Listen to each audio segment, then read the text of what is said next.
Matilda. The second part. The Trunchbull was leaning forward, her eyes glittering with a kind of murderous joy, waiting for the moment when the boy would have to stop. But Bruce Bogtrotter, having finished the entire cake, sat there like a stuffed pig, unable to move or speak.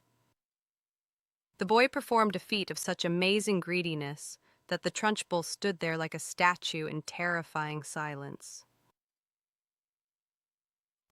Lavender's plan was to catch a newt and put it into the headmistress's water jug. "I shall be as brave as Matilda," she told herself.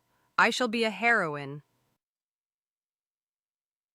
She found a wonderful newt with a bright orange belly and hid it carefully to surprise the headmistress.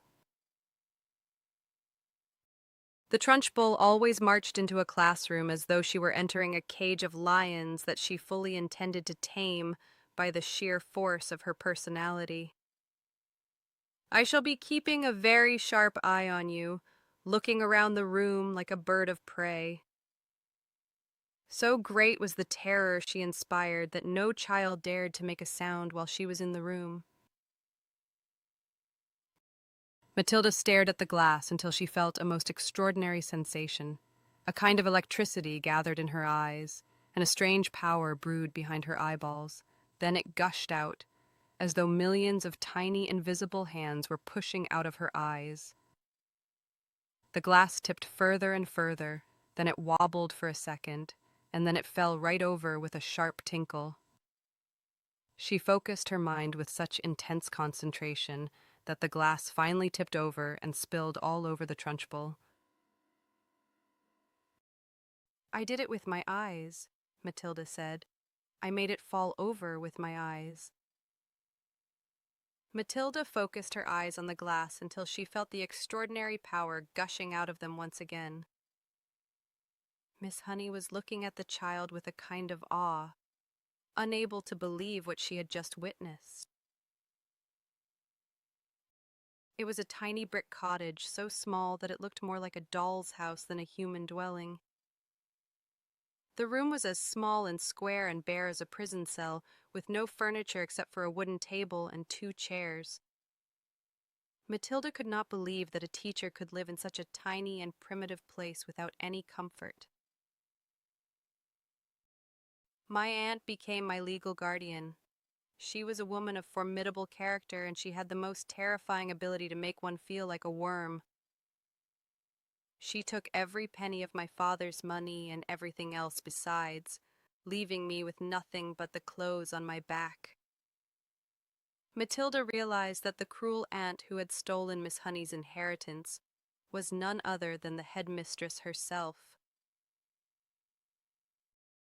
"What did your father call your aunt?" Matilda asked. "What was her first name?" "Agatha," Miss Honey said, "and she called him Magnus, while he called her Agatha." Matilda's mind was racing because she was already beginning to form a secret plan to help her teacher. Day after day, Matilda practiced until she could make the cigar do anything she wanted, moving it through the air like a bird. It was like an invisible hand was holding the chalk, guiding it across the surface of the blackboard.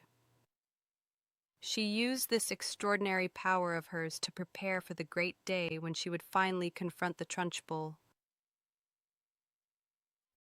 The chalk began to move. It stood up on its end, and then, as though some invisible hand were holding it, it started to write upon the blackboard in a large, firm hand. Miss Trunchbull gave a long, gurgling sound in her throat and fell to the floor in a dead faint, her face a ghastly shade of white. The message written by the invisible spirit was so terrifying that the headmistress vanished from the school and never returned.